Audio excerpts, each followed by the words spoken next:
Good afternoon. This is TTT Live. I'm Karen Kuzia-Phillip. We invite you now to join us for the weekly post-cabinet media briefing, which is about to begin at the Diplomatic Center in St. Anne's. We're bringing you live coverage on TTT and Talk City 91.1 FM, as well as on TTT Live online on Facebook. Good afternoon, everyone. Welcome to our post-cabinet press conference. Today we have the Minister of National Security, the Honorable Stuart, and the Minister of Finance, the Honorable Colm Imbert. And we will start with the Minister of Finance. The purpose of my presence here is just to clarify a report that appeared in a daily newspaper a couple of days ago with respect to the implementation of the Public Procurement Act. When I saw the article, someone showed it to me. It was in the Newsday, I believe. I was a bit taken aback at the statements therein. If I can summarize what I took away from that article, is that the regulations required to implement the public procurement system have been sitting on my desk for the last 134 days, and that the Office of the Procurement Regulator was not sure what was going on. That is what I took away from that article. So let me state what the facts are. On the 18th of December 2019, a letter was written to me by the Office of Procurement Regulation, or the regulator himself, dealing with an issue that we had been discussing for quite a long time. And that particular issue was the whole question of the authority and responsibility of the Office of Procurement Regulation for two types of procurement, namely government-to-government arrangements and public-private partnerships. And we had a lot of discussion stretching over quite a long period in the latter half of 2019. This is myself, my staff, and the Office of the Procurement Regulator with respect to whether or not Section 7 of the Public Procurement and Disposal of Public Property Act should be amended to exclude those two types of procurement from the purview of the Office of Procurement Regulations. We had a lot of discussion, a lot of back and forth. And initially there was a view that they should be. But eventually on the 18th of December, and the reason is that these things are very unique and very complicated. For example, it would be very difficult to enter into an agreement or contractual arrangement with a sovereign government such as the government of Australia, the government of China, government of the United Kingdom, etc., to supply goods and services to Trinidad and Tobago, and then subject that government to the Public Procurement Act, because the other government may simply not be willing to do that. There may be certain things in the Public Procurement Act, and there are, that would complicate the matter tremendously. And what it would in fact do is it might ensure that we no longer would have any government-to-government agreements for the supply of goods and services between Trinidad and Tobago and another sovereign government. So that was the nature of the discussion, going back and forth for quite a long time. But on the 18th of December, the regulator wrote and said, we want to maintain our position, and they felt that they should not, this was the latest position of the regulator on the 18th of December, that we should not seek to amend that section with respect to government-to-government agreements. This position had changed several times in the discussions. The office also told me, this is the regulator, that despite the mandate of the office to dispose of real property, the office should not be responsible for direct disposal of any assets, inclusive of real property, as this will be a direct conflict of interest as it relates to its regulatory function. The office proposes, this is the regulator writing to the Minister of Finance, that the said section should be amended for the office to advise or provide general guidelines on best practices to all public bodies charged with the responsibility for the disposal of real property. So this was the final bit of correspondence we got from the regulator on the 18th of December, giving us a final position from that office with respect to amendments to the Act with respect to government-to-government arrangements and public-private partnerships and disposal of public property. So what the regulator eventually said on the 18th of December is you need to amend the Act, or we are proposing that you amend the Act to remove the function for disposal of public property from the Office of Procurement Regulation. But with respect to the other matter we've been discussing for some time, we think we should just leave the Act as it is. And the backstory to that is that they will try and manage the situation. So if something arises with an international agency or government, sovereign government, and the rules of that government are in conflict with the procurement rules, they'll manage the situation. That was the final position we got. We in the government have discussed this, and we have the firm view that we should not leave this in an open-ended fashion, leave it to ambiguity. And therefore, we will be going to the Parliament when the Parliament is available in February of this year, 2020, to address that whole question of how government-to-government agreements for the supply of goods and services are addressed. We don't think it should be left open, because it will be subject to tremendous interpretation, ambiguity, and confusion. So we're going to clarify the law with respect to government arrangements. But notwithstanding that, the regulator has asked us to remove from his function the responsibility for disposal of real property and assets, public property. So we'll amend the Act to deal with that as well. And then the whole question of the regulation sitting on my desk for 134 days, Section 63 of the Public Procurement Act states that regulations made under that section, which are the regulations that were referred to in that article in the Newsday, are subject to affirmative resolution of Parliament. The last sitting of the House of Representatives was on the 16th of December, 2019. The letter from the regulator is dated the 18th of December, 2019. Therefore, it came 2 days after we had the last sitting for December in the old place of the Parliament on the waterfront. The grand opening of the Parliament will be on the 24th of January. On the 27th, we are going to Parliament to deal with a routine matter, which is the closing of the accounts for fiscal 2019. The accounts must be closed within 4 months of the end of the financial year, and therefore the accounts for 2019 have to be closed by the 31st of January 2020. That's 4 months exactly after the end of September. So that the first order of business will be the closing of the accounts for 2019.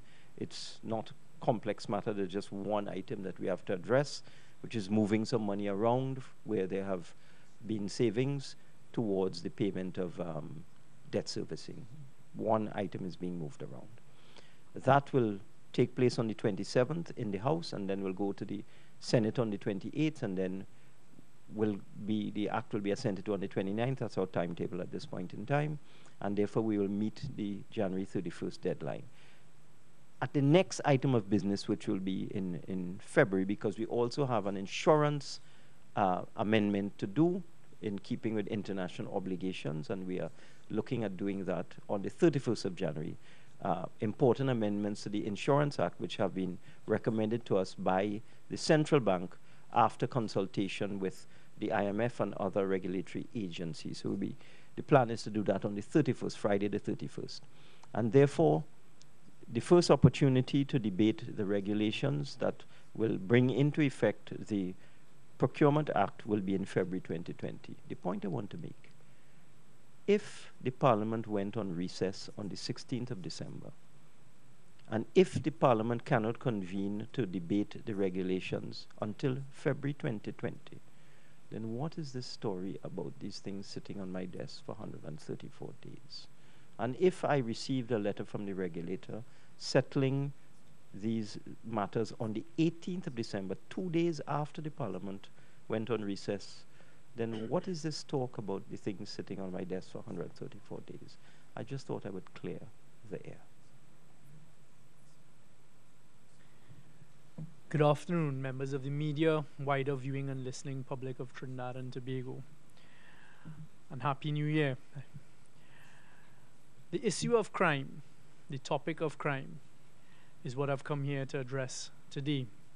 You would remember that at the outset of my tenure as the substantive Minister of National Security in August of 2018, I had made it very clear at that point in time that in order to serve in the area of the fight against crime, I would not be one who is constantly and consistently out in the media talking about crime, throwing statistics around, speaking about what is going on, what isn't going on, because I just found that to be something that could potentially be counterproductive. There's a constant balancing that needs to take place in national security globally. When you're in the national security realm, and as the Minister of National Security or the Chairman of the National Security Council, the Prime Minister, very often, and I've said this repeatedly, you get intelligence reports from various sources in national security, be it the Trinidad and Tobago Police Service or intelligence services, the Defense Force, and even on occasions, international intelligence reports from other international agencies, be it the British, the Canadian, and the Americans.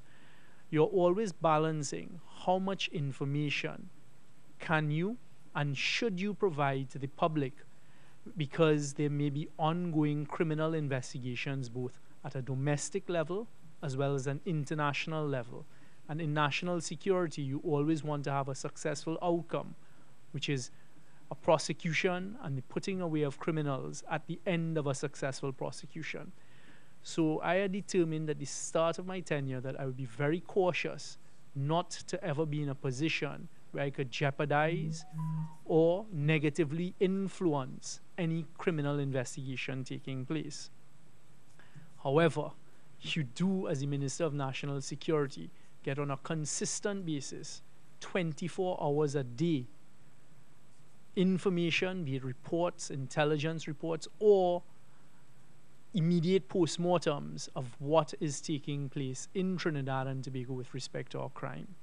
And it is very difficult at times that when you see certain things being reported, because by definition, those who have no respect for the law will put out their narratives into the public domain as to what they want the public to believe has happened and what has taken place on a crime scene or in some sort of criminal activity. And you have to balance knowing that the police and our intelligence services are doing investigations with then countering the narratives that take place. I'd like to put on record that as a member of government who's charged with the responsibility of national security, every single time a law-abiding citizen is affected by any element of crime, in particular, in the worst-case scenario, a homicide, it does affect us in national security. It is not something that we swallow easily, and it is something that we're constantly working towards a reduction. Within the last 24 to 48 hours, we have had a couple of incidents, well, 3 incidents, where there have been loss of lives in Trinidad and Tobago. But I'd like to just go back towards the end of the year last year. Towards the end of the year last year, in the last 20 days of 2019, there was a sudden spike in the number of homicides in Trinidad. Prior to that, there were a number of incidents taking place with homicides as well as sporadic and what appeared to be random shootings at persons who are not involved, as far as we are aware, in criminal activity. The Trinidad and Tobago Police Service, at the appropriate time, will give the disaggregation of the crime statistics and how the murders add up or don't add up, etc. But at that time, towards the end of the last quarter of last year, as you all know by now, I have at least weekly meetings with all of the heads of security and the various officers that they choose to bring to the meetings. And I'll get to the multi-agency approach in a short while.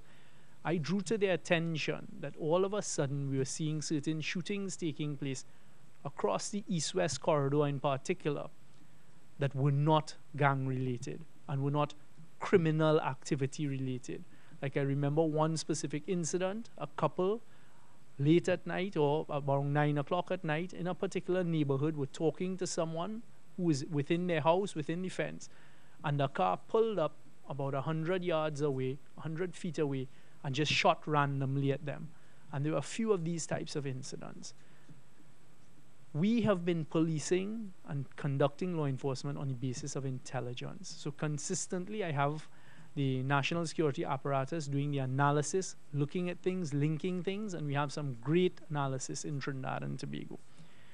And I put down a marker at that point. Why is it that suddenly there are these instances, people driving along certain main roads and just being shot at? Police officers, on some instances, who were shot at, but there was absolutely no intelligence or no link of them to anything whatsoever. And we began looking at it. We then began to put certain pieces of the puzzle together. That there are certain people in our society who want to create the impression and create a sense of fear and create a sense of panic in Trinidad and Tobago about what they call the runaway rate of crime. And we began to work backwards with that, and that continues. In addition, now to the end of the year last year, within the last 20 days of 2019, there was a sudden spike. There was a certain incident, for example, that took place on All Year's Day, as we call it in Trinidad and Tobago, the 31st of December, where were it not for an off-duty police officer who was in the right place at the right time and who drew his service pistol and fired back at a carload of men who were using automatic assault rifles in the middle of Port of Spain, assaulting no criminals. So the question then began to be even more emphasized. Who is it that stands to derive the most benefit from sudden spikes in the murder rate and from the narrative of a murder rate has gone in an upward direction and has broken records and these types of things? I am putting down an important marker here.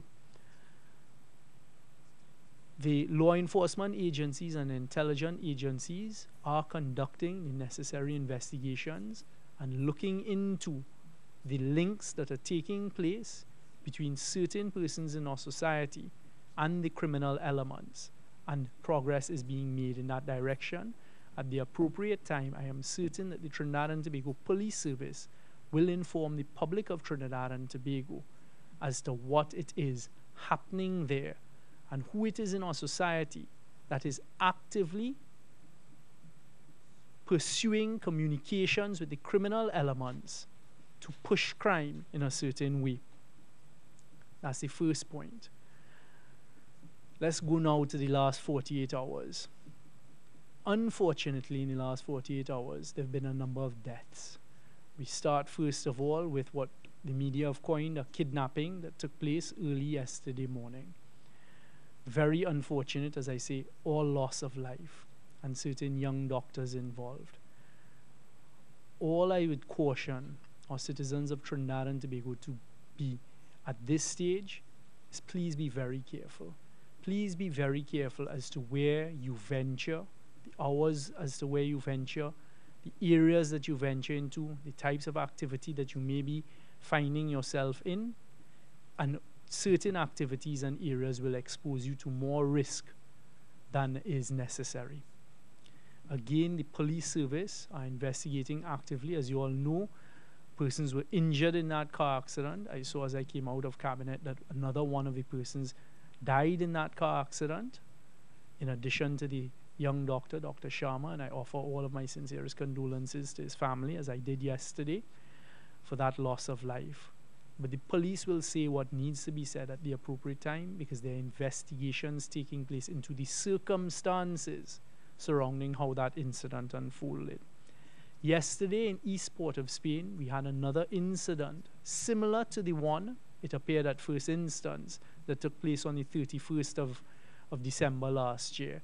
However, and I'm sure many of you all have seen the video by now, it was obvious when you saw how those men alighted from the vehicle on George and Nelson Street and went in again with assault rifles and carried out what could only be a hit on certain persons, one of whom died instantly, 2 others injured, and I believe the second person may have passed away now as well.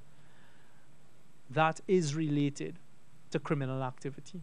That is related to gang activity and a fight between warring fractions of the gangs. They try to exit Port of Spain. Because of the intelligence that we have and where we now station police officers and our defense force, we were able to intercept the vehicle as it was leaving Port of Spain, and you all know what happened there, and thereafter certain persons were found in an abandoned house. But that whole incident was related to criminal activity. Early this morning, just after 1 o'clock, we had another incident in the east of Trinidad and Tobago, which is what we woke up to at 4 or 5 o'clock this morning. 3 young men were shot and killed, and another one injured. I wish I had the opportunity to provide the report provided to me by the Trinidad and Tobago Police Service with respect to the individuals involved in that activity. Yes, unfortunately, a 15-year-old boy was one of the casualties. I will say this much. In the information provided to me as a Minister of National Security, persons involved, and even those now deceased, have been categorized in a report to me as enforcer, drug pusher, drug dealer. Those are 3 of the categorizations provided to me in writing of the types of activities involved. Enforcer means shooter. Enforcer means that you are one of the persons in a criminal gang who is tasked with the responsibility of doing what needs to be done by those in charge of the gangs, which may include shooting at people. These are just some of the instances. Today, I wanted to let the national community know that we at the government level are very concerned and have been working assiduously and meticulously with those who are charged constitutionally with the responsibility of fighting crime and standing with them, ensuring that they're properly resourced, and also driving the policy in the fight. The second message, of course, is all that comes out in the public straight away may not always be the whole truth or the truth at all. And the police service have to conduct their investigations along with our intelligence services and do what needs to be done. It is wholly wrong and incorrect for anyone to try to sell a narrative that we have not been doing and tackling crime at the various levels. So before I get to some of the initiatives that were taking place, because I must also be cautious and not let the criminal elements out there know what are the specific types of operations, equipment, technology, etc. that we're deploying, lest we lose whatever little advantage we may be able to gain.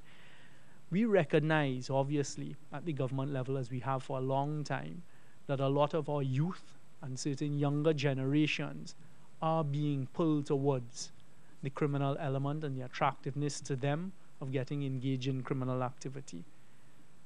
It is not only hard policing that we're employing in the fight against crime. Just to give you an example, out of national security alone, the initiatives that we have employed and are about to employ to go out and try and deal with providing the options and the positive options for our young in society. We have the National Crime Prevention Program that is now in the process and at the stage of going to the schools and the younger people in communities. The Cure Violence program, the Cabinet gave approval from. This is going to be us getting into certain challenged communities, offering mediation services, getting to know persons, and getting to provide a level of assistance. 2 programs that I've personally gone and seen the graduation and how it positively affects the young people of Trinidad and Tobago, MyLAT and CCC. And again, the Cabinet took a decision, even in our challenging economic times, to expand these programs. The Cadet Force, a lot of emphasis is being placed there, more resources, and we are going to revamp how the Cadet Force is run. Cabinet recently approved a youth program out of the Ministry of National Security that I intend to work with the Minister of Sport and Youth Affairs to again provide options and positive options using sport and other things like assistance with homework, assistance in school, and we also recognize that everyone may not be academically inclined to assist in those areas. We are going to be placing more emphasis on the police youth clubs, the defense force. I've been telling them, pursue and help with a youth club. Even the prison service have a youth club. I have also asked in the past couple of weeks at my weekly meetings with the heads of divisions that I intend to launch in the not too distant future. I think the timing should be right after Carnival. Again, a multi-agency task force to go into the schools around Trinidad and Tobago and to engage our young children and to let them know what are the potential consequences of a life of crime and that there are other options. That agency, multi-agency school intervention program will have the prison service.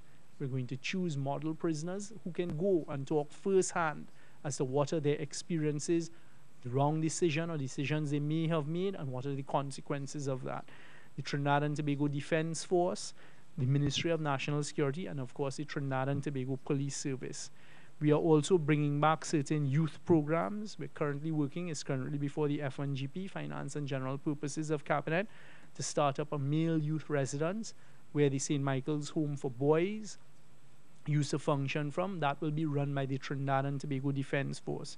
We also now have set up a multi-agency across the various ministries of the government to re-establish Presto and Chatham as youth camps, again with the Defense Force assisting. And the whole idea behind that is to offer non-academic learning, training, offering of potential jobs, entrepreneurship going forward. Some of the hard initiatives that I'd like to mention at this stage, lest the narrative begins to take foot that we're not doing anything with respect to crime. Recently, the CCTV contract and award has gone out to revamp and upgrade our national CCTV program and apparatus. The new air unit I've spoken about, I expect to launch at the beginning of February at a greatly reduced value to the taxpayers of Trinidad and Tobago. Great savings. The National Operation Fusion Center finally has the right professionals at the helm who have conducted the same type of exercises and experience outside of Trinidad and Tobago and gain that experience. The multi-agency approach has been working. Just by having all of us around the table on a consistent basis, I have seen over the last 18 months plus that now our defense force, our intelligence agencies, including our prisons and our Trinidad and Tobago Police Service, are freely sharing information and bringing different pieces of the puzzle together that is making it a safer and better place. It is difficult in national security, as I tell them all of the time, and I don't have any problem whatsoever taking on the elements of crime and criminality. We can never tell you what it is we've saved you from, what things have been successful, and I'm not suggesting that that is an area that we focus on either. The National Radar Control Center is being upgraded, but in the meantime, it is fully functional and working. We have had many successful interdictions of vessels trying to come across our borders. Not all are reported, and persons are constantly being deported out of those exercises. We have, at the cabinet level, approved the restructuring of the Trinidad and Tobago Police Service, that I dare say the first implementation of it has been successful, and you are seeing now our vetted units. One of the more famous ones immediately is SWOT, and we are also building out other vetted units to provide the support and to get operations, special operations are done. You have seen the success of some of our special operations in dealing with human trafficking, border security, and other areas.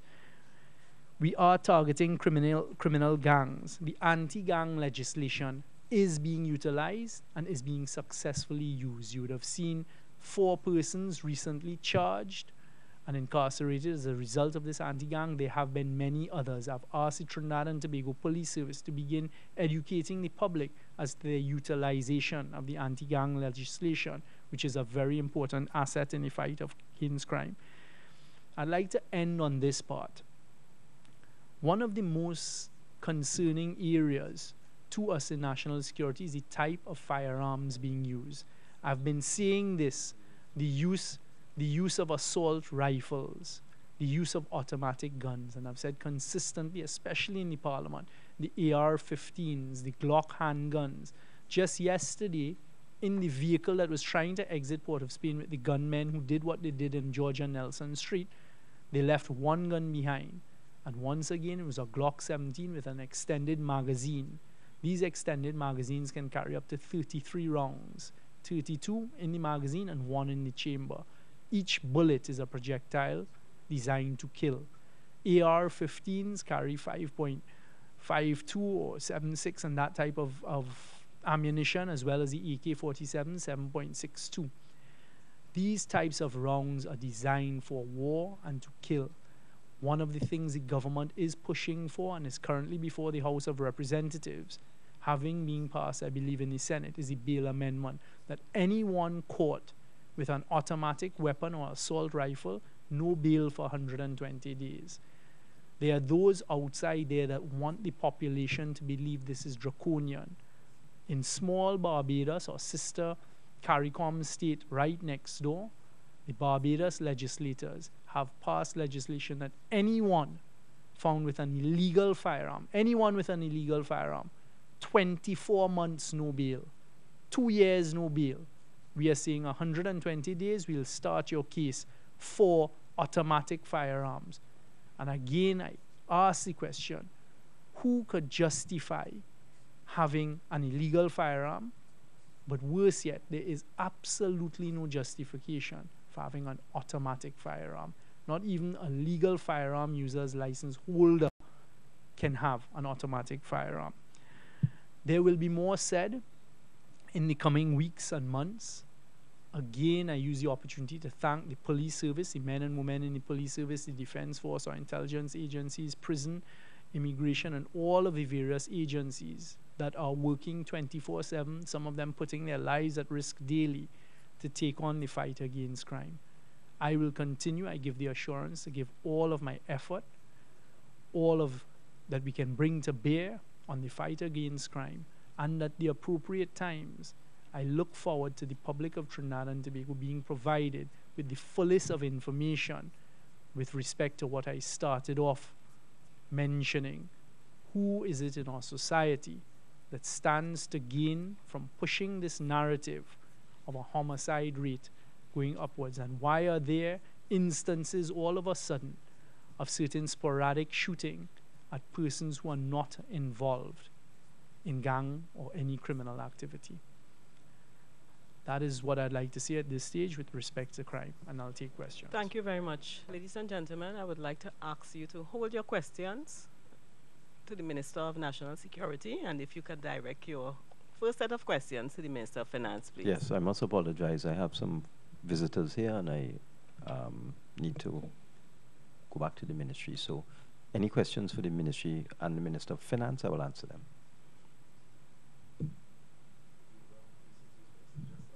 In terms of the procurement regulations, so once the debate occurs in Parliament and so on. Well, the first things we're going to do is amend the Act. The regulator has asked for an amendment to take from his office the responsibility for the disposal of public property. So we're going to do that. We agree. He says he needs to regulate it, not be responsible for it. And the Act, as it currently stands, his advice is that it makes him responsible for the disposal. So we're going to do that. We're also going to clarify the law with respect to government arrangements, because it's not acceptable at this point in time. So that has to be done. we will table the regulations at the same time that we debate the amendments to the Public Procurement Act. And then at the earliest opportunity after that, which won't be long, we will debate and approve the regulations. That will take place in February. It cannot take place before that. It could not have taken place before that. And that's really the point I was making. So then once that happens in February, or is there another procedure? No, no.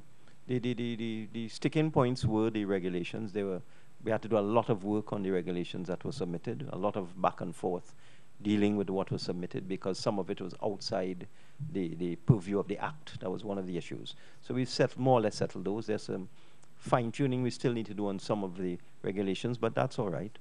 And we should have that ready when we go to the Parliament in February to debate the regulations. We should have those few points sorted out. So it's amendment of the Act early in February, and then shortly thereafter, debate and passage of the regulations, and that's all that is required to complete this process so that we can implement the public procurement system. Okay? Implemented in the current form and have the amendment brought to Parliament. I'm simply saying that because there's a view that this particular legislation has taken so long and that so many contracts have been handed out since between its passage and implementation. And the view is sometimes that maybe government wants to get certain things done without the humbug. That's precisely why I came here. The answer is no. You have to resolve these issues, because once you debate the regulation, let me explain what the regulations are required for, or what they are required to do. The regulations are the rules. The Act cannot operate without rules. So you must have rules. The regulations have to be debated and approved by both houses of Parliament. So you can't implement the Act unless the regulations are tabled, debated, amendments made as thought necessary, and approved by both houses of Parliament. And these two issues are very important. The whole question of the disposal of public property, including real property, we're talking about land.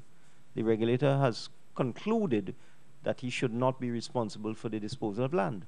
He should simply be able to examine what is being done by the government in the disposal of real property and other state assets. That his function is regulatory. So he's supposed to examine, critique, investigate the disposal of land by the state, not that he should be responsible for the disposal of land. So that's a very important amendment to the Act that needs to be done, and that was contained in his letter of December 18th to us. And then the whole question of government to government, we've been back and forth for months on this, and it needs clarification. So those two matters need to be dealt with. They will be dealt with in February, and that clears the way for the debate and approval of the regulations. Okay? But it can't be done in a piecemeal manner. Is there a problem with the regulator's position is a variance from the government's position, and the government has, goes ahead with amendments? Because you said that the question of the government-to-government contracts.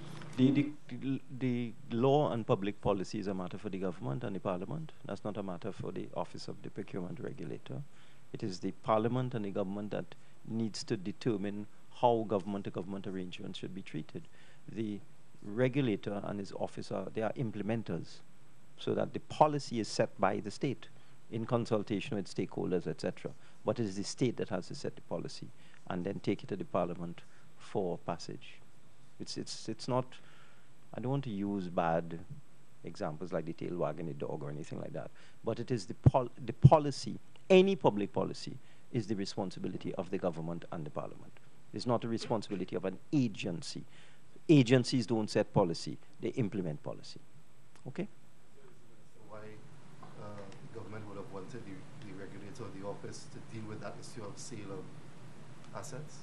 It's just one of the problems with this act is that when it was being debated under the former administration, we pointed this all out. If you go into the Hansard, we said this, and we were ignored.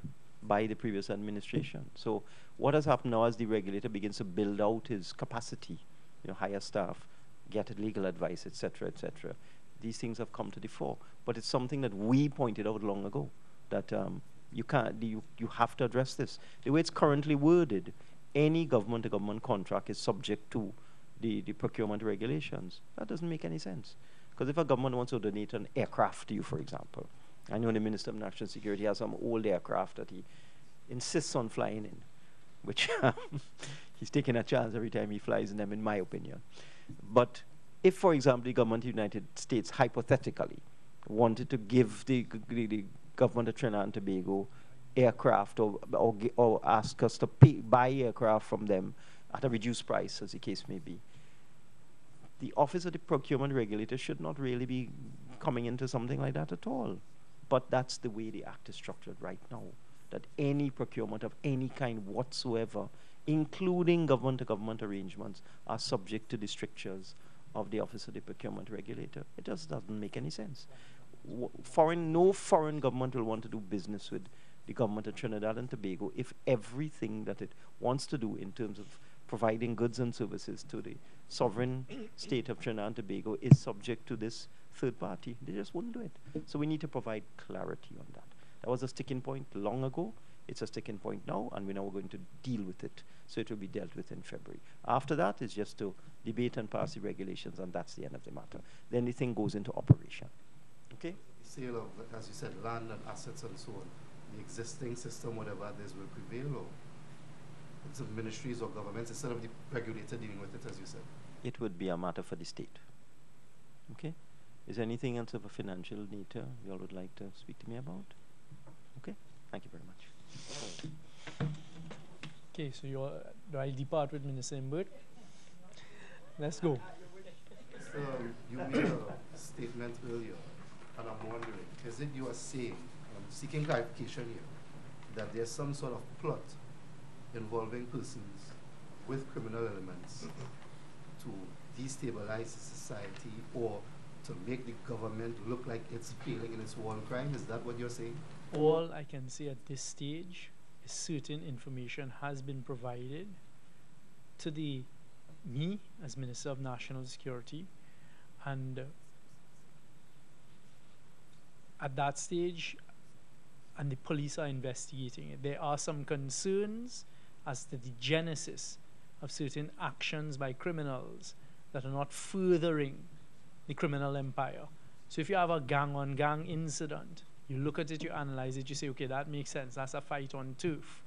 But when you have certain criminal elements just going and doing a sporadic shooting or sporadic shootings, you must start to analyze that and get behind it and understand what could be driving that. Of course, things don't happen in isolation, right? There are always reasons, there are always connections, and that is being pursued. So at this stage, I don't want to talk about a plot, but at this stage, there has been brought to the Minister of National Security, Chairman of the National Security Council, certain information that has us very concerned, but we are not the investigative arm, we are not law enforcement, and that is being pursued, and we expect that the necessary personnel, be it the police service, the intelligence services, will do what they have to do. Is it from this information, was it brought from a local or an external source? Local. And is it a speculative, is it that you say, well, this doesn't make sense, so it must It's be more done? than speculative. More than speculative. Is there a political angle to it? I'm not going to say more about it at this stage. I just put down the marker here, and I'm cautioning that there's more to the motor than vessel, and that it is being currently investigated by those who have the responsibility to investigate. Crystal Wilson from TTT. Some time ago, you had expressed concern about a former government minister resurfacing. Does that have any... Resurfacing, I think is what you had used, him appearing again with the opposition party. okay. Right.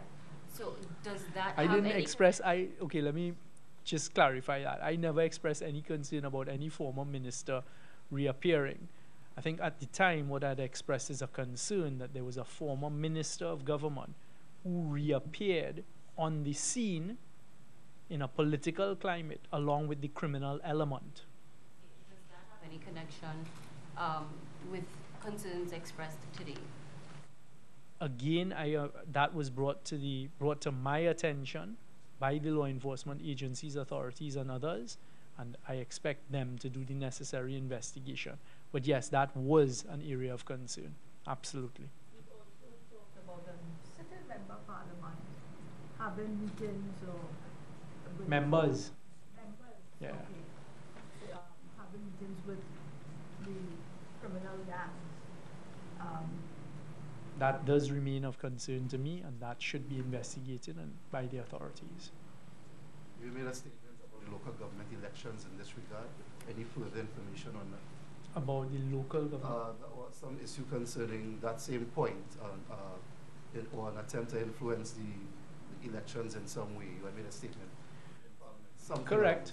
Correct. And again, that also remains of concern and is being pursued. Information being provided to me as the Minister of National Security. So I didn't make this up. I didn't send anyone to do it. But it being brought directly to me as the Minister of National Security of some concerns between the criminal element and what you've just described. That's what you were describing. Well, what I described, yes, that the criminal element having communications and conversing with opposition with respect to, in that instance, choice of local government election candidates. You understand that there are people who will say that this information is being put out there to... Absolutely, which this is not any excuse whatsoever, because there's no excuse to be had. The crime situation must concern every right-thinking and civic-minded member of society and citizen, as it does me. But what you look for when you're trying to solve any problem is you have to get to the root of the problem. You have to get to the core of the problem.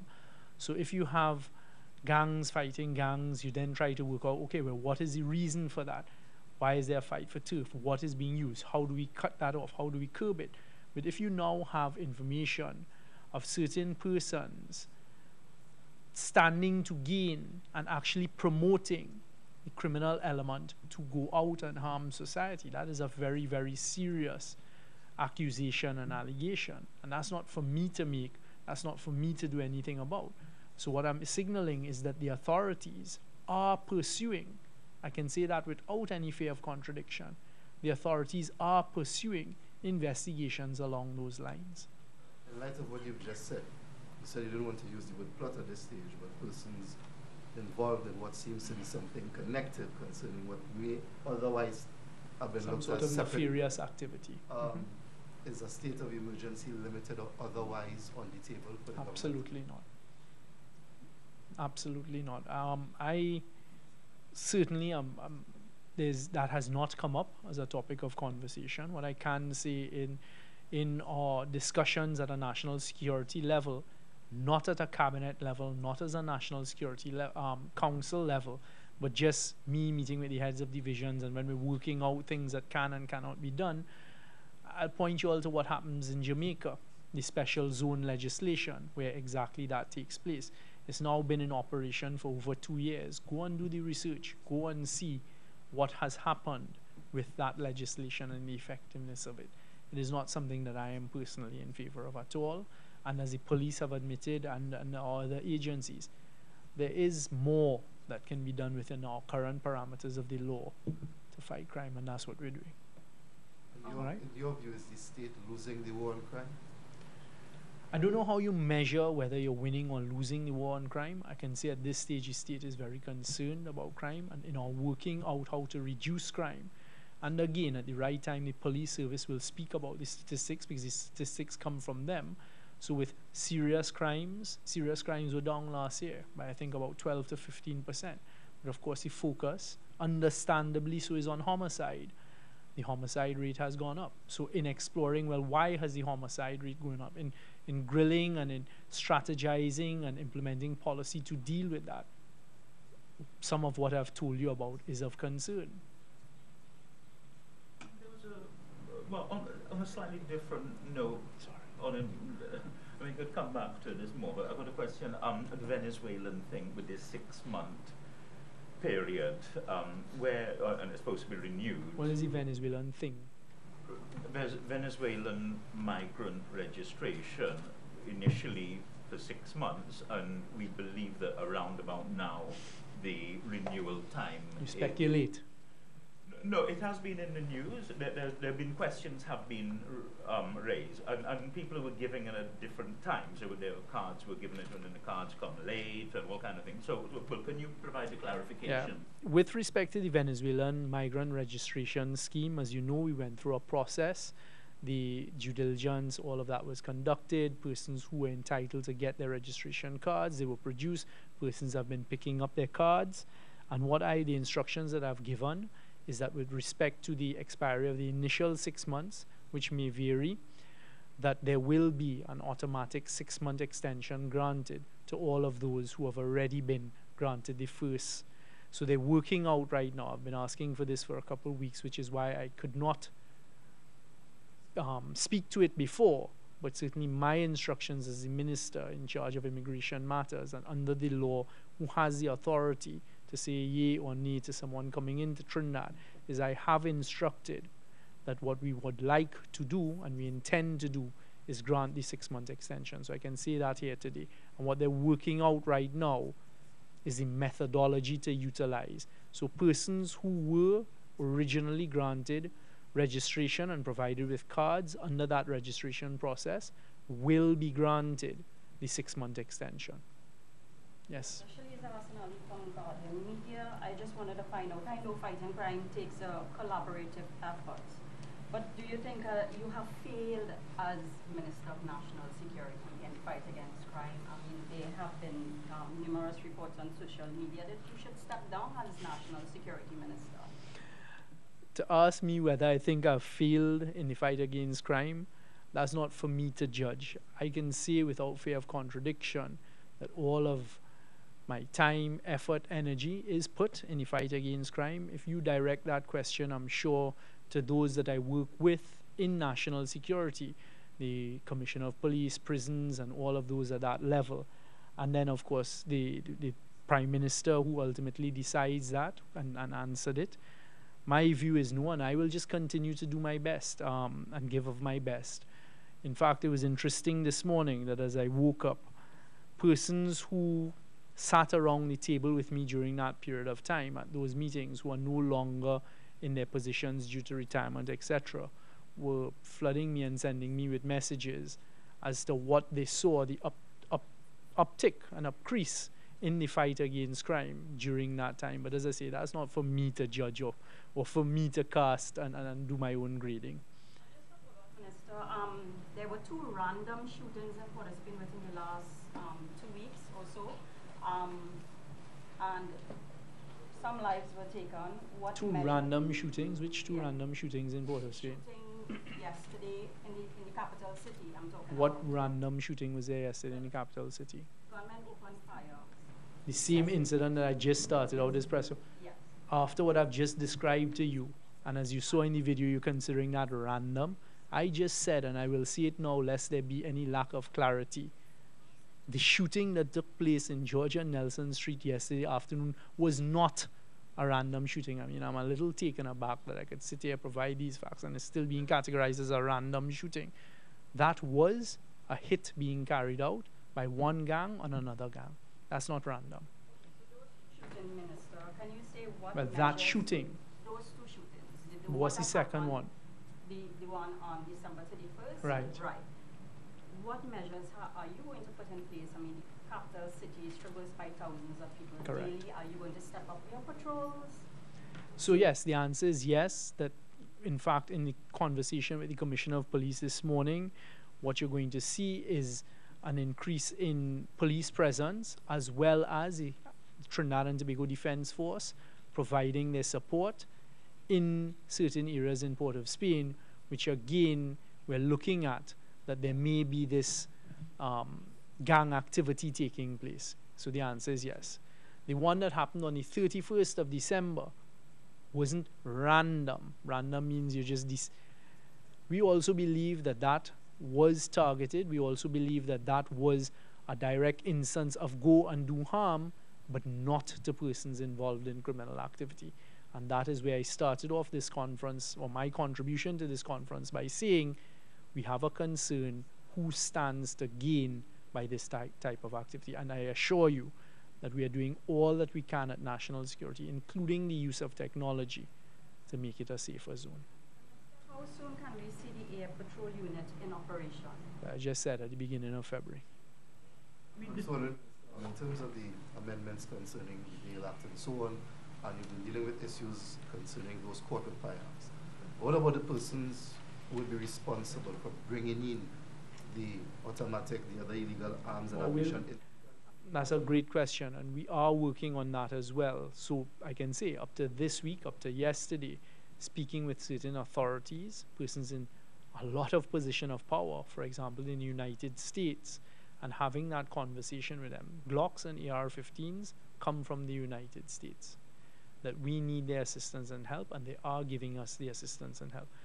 There will also be announced multi-agency task force charged with the responsibility on our legal ports of entry as well, targeting some of these inflows. People with these illegal firearms, do they get information from them as to what network they went through to get these weapons? I think you have to direct that to the police. But y'all are not giving Oh yeah, information. absolutely. When I am there in the meetings and we talk about those things. But as you would know, every criminal that you pick up and you have an interview process with, they can easily say, well, I have a right of silence, I'm not saying anything, I don't want to criminally implicate myself, that's a constitutional right. But the police are doing their work and our intelligence agencies are doing their work.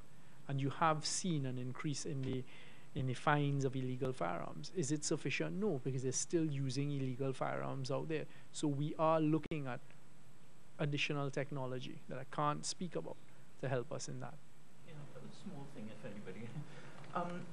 Well, the textbooks say terrorism is an act of violence defined by its randomness and indiscriminateness that's directed against somebody so as to strike fear in a wider community that's out of proportion to the actual physical damage caused. Yeah. So my question is would one want to use the word terrorism in a case like for these random acts? Secondly, is given... Now let's take it one at a time. That's interesting, because the Commissioner of Police has made the same proposition and statement to me. We read the What's same the second? textbooks, I think we did. You did classes together? Yeah, well, at different times, but the same place. The second question would be that if people, if everybody, people generally are pretty worried, walking down a dark street now. People are quite worried, and I mean, everybody knows somebody who's had something happen. Would there, logically, would there be a need for anybody to use these sorts of incidents, like random shooting incidents, to create some sort of disturbance in society? Would there, or are people kind of on edge enough as it is? As I said consistently, in when you're dealing with crime, the perception of crime is as good as crime itself. So one of the things you work on is you work on high visibility, increased patrols, more presence of police, more presence of to try and deal with the perception of crime. But I'm not quite sure I understand your question. The point that I made at the beginning is that they are now pursuing a line of investigation to connect the dots between certain persons in society who may stand to benefit from criminals carrying out random acts of violence against law-abiding citizens. Well, I'd find and the only reason you would want to do that would be to create a sense of fear, to create a sense that there's lawlessness taking place and things are out of control. Sorry. Yes, I always smile when I sit up here and I see questions coming through on your phones and you reading the questions. I mean, I always wonder who it is sending it and which social media activities it may be. basic thing is, if people are generally already feeling pretty insecure, my logical question would be, is there a need for any entity to be telling a shooter to go and shoot up the place and to engender any more fear? Because I think we're at that stage already. I'm questioning the logic. The answer must, well, I don't understand the logic, quite frankly, because of course, if I decide to tell someone, go out there and randomly shoot people and therefore drive the statistics up, obviously that will add to the fueling, if the person carries it out, of this sense of hopelessness with crime. So you can't say that, well, people are already feeling it, so okay, back off now, and don't do that. That would be great if they're not continuing with their nefarious activities. What we are doing at the government level is we're working along with the authorities. We're providing them, as I said at the outset, with the resources, sitting there at the table, going down in the trenches, driving what needs to be driven. But I am just cautioning that all that you see, there's smoke and mirrors, and all that you see may not be what it is being reported to be, and at the right time, the authorities will speak to that. All right, last question. Could we have a final question, please? Just so the issue in terms of what has happened in the capital city in the last few weeks, the shootings and the killings and so on and so on, could, in the context of Carnival and security for Carnival, because the capital city is a place of a lot of events for Carnival, what can you say about security in that regard? What I can say is that, as I had mentioned, I think some time ago, we have been meeting, the police service, the defense force, the intelligence services have their plans for Carnival. They continue to be refined. They will continue to roll it out with the obvious objective of being to improve on what we had in 2019. And 2019 was unanimously, I believe, seen as being a very safe Carnival. We want to build on that. So obviously all of this is of concern. But the types of operations that will be taking place before Carnival and into Carnival will assist towards the provision of a safer and secure Carnival. Thank you very much, ladies and gentlemen.